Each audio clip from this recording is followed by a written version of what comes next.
Assalamualaikum warahmatullahi wabarakatuh. Salam sejahtera bagi kita semua. Shalom, Om Swastiastu, Namo Buddhaya. Di sini kami dari kelompok 5 HAM, kelas D, Fakultas Hukum, Universitas Trunojoyo Madura. Di sini kami akan mempresentasikan tentang lembaga independen mengenai hak asasi manusia. Kedudukan Komisi Nasional Hak Asasi Manusia sebagai lembaga negara independen. Pembentukan Komnas HAM sebagai lembaga independen memiliki landasan hukum pasal 28I ayat 4 Undang-Undang Dasar Negara Republik Indonesia tahun 1945 yang menegaskan bahwa perlindungan, pemajuan, penegakan, dan pemenuhan hak asasi adalah tanggung jawab negara, terutama pemerintah. Pemerintah dalam hal ini adalah Presiden Republik Indonesia yang telah mengesahkan Undang-Undang Nomor 39 Tahun 1999 tentang hak asasi manusia atau sebagai dasar hukum pembentukan Komnas HAM.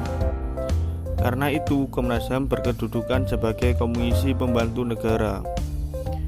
Pada awalnya, Komnas HAM dibentuk atas keputusan Presiden nomor 50 tahun 1993 tentang Komisi Nasional Hak Asasi Manusia, dengan kemudian dipertegas dengan Undang-Undang nomor 39 tahun 1999 tentang hak asasi manusia dengan tujuan sebagai berikut.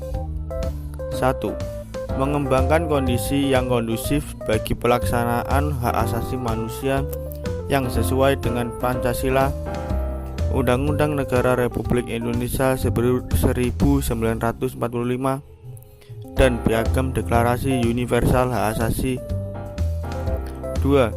Meningkatkan perlindungan dan penegakan hak asasi manusia di Indonesia guna untuk berkembangnya pribadi manusia Indonesia seutuhnya dan juga kemampuan berpartisipasi dalam berbagai bidang kehidupan.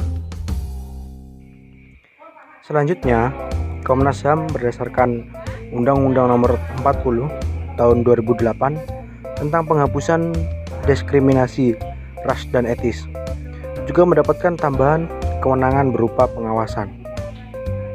Pengawasan sendiri merupakan serangkaian suatu tindakan yang dilakukan oleh Komnas HAM dengan maksud untuk mengevaluasi kebijakan pemerintah, baik pusat maupun daerah, yang dilakukan secara berkala atau insidentil dengan cara memantau, mencari fakta, menilai guna, mencari dan menemukan ada tindaknya diskriminasi ras dan etis yang ditindaklanjuti dengan rekomendasi.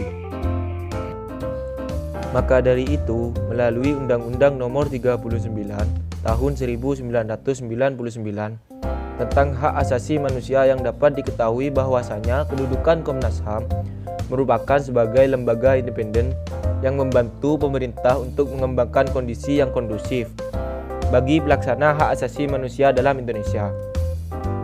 Maka kedudukannya atau status dalam struktur ketenagakerjaan berada dalam lembaga yang telah membentuknya, yakni Presiden dan juga DPR.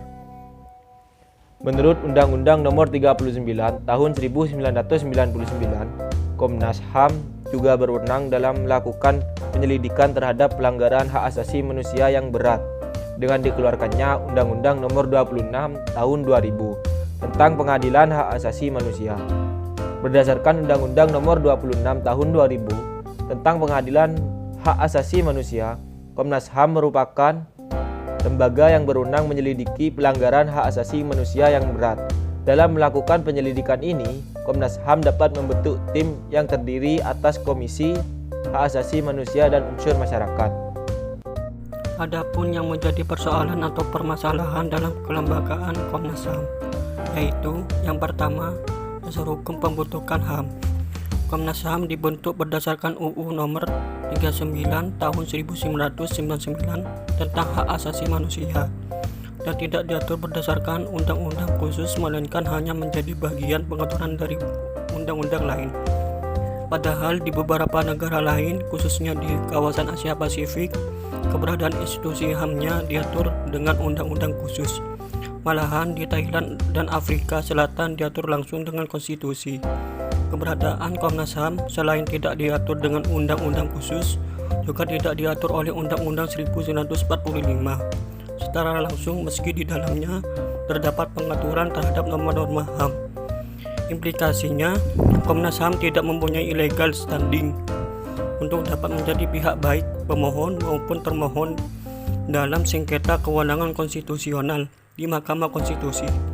Dalam pelaksanaan tugas dan fungsinya sehari-hari, terutama dalam konteks hubungan kelembagaan dengan lembaga-lembaga negara lain.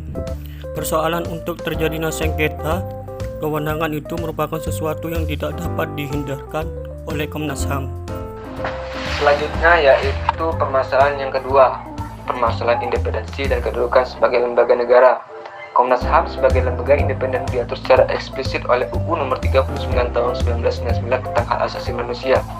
Komnas HAM dinyatakan sebagai lembaga yang independen, tetapi masih memiliki berbagai persoalan yang dapat mengganggu independensinya. Yang pertama yaitu soal rekrutmen keanggotaan komisioner Komnas HAM yang harus melalui mekanisme fit and proper test dan mendapat persetujuan dari DPR serta diresmikan oleh Presiden. Dalam hal ini, tentu saja menyebabkan Komnas HAM sebagai lembaga yang rentan untuk adanya intervensi kepentingan politik dalam pemilihan komisionernya. Yang kedua yaitu sistem pendukung, support atau support system. Komnas HAM adalah sekretariat yang dipimpin oleh seorang sekretaris jenderal atau sekjen dan stafnya yang mempunyai status sebagai pegawai negeri sipil. Yang ketiga yaitu berkaitan dengan masalah minimnya alokasi dan mekanisme pengelolaan anggaran. Jumlah alokasi anggaran bagi Komnas HAM belum mencukupi untuk menopang pelaksanaan tugas, fungsi, dan operasionalnya secara optimal.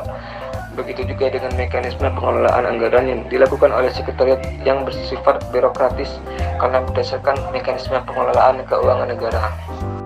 Selanjutnya, permasalahan yang ketiga yaitu kewenangan yang belum memadai dan potensi sengketa kewenangan. Berdasarkan Undang-Undang Nomor 39 Tahun 1999 tentang Hak Asasi Manusia, Komnas HAM memberi tugas untuk melaksanakan fungsi pengkajian dan penelitian, penyuluhan, pemantauan, serta mediasi.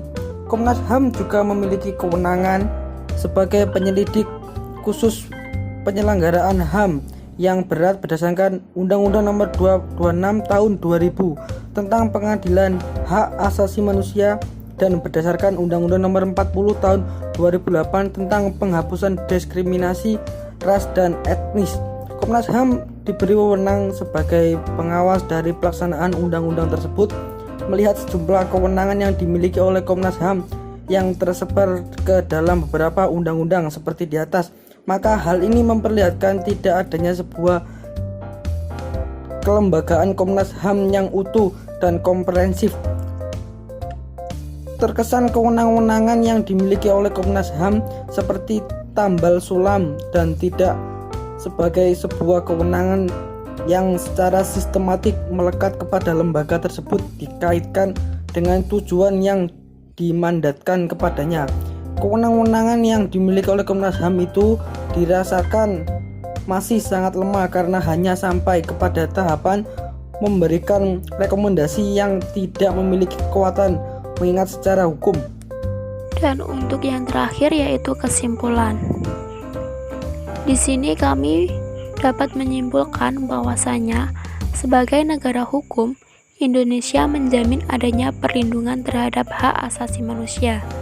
Terhadap hal tersebut, pemerintah Indonesia membentuk Undang-Undang Nomor 39 Tahun 1999 tentang Hak Asasi Manusia yang mengatur secara khusus tentang hak asasi manusia itu. Komnas HAM merupakan sebagai lembaga independen yang membentuk pemerintah untuk pengembangan kondisi yang kondusif bagi pelaksanaan hak asasi manusia dalam Indonesia. Maka, kedudukannya atau statusnya dalam struktur ketenagakerjaan berada dalam lembaga yang telah membentuknya, yakni Presiden dan juga DPR. Sekian presentasi dari kelompok kami tentang lembaga independen mengenai hak asasi manusia. Semoga presentasi kami dapat bermanfaat bagi teman-teman. Akhir kata, wassalamualaikum warahmatullahi wabarakatuh.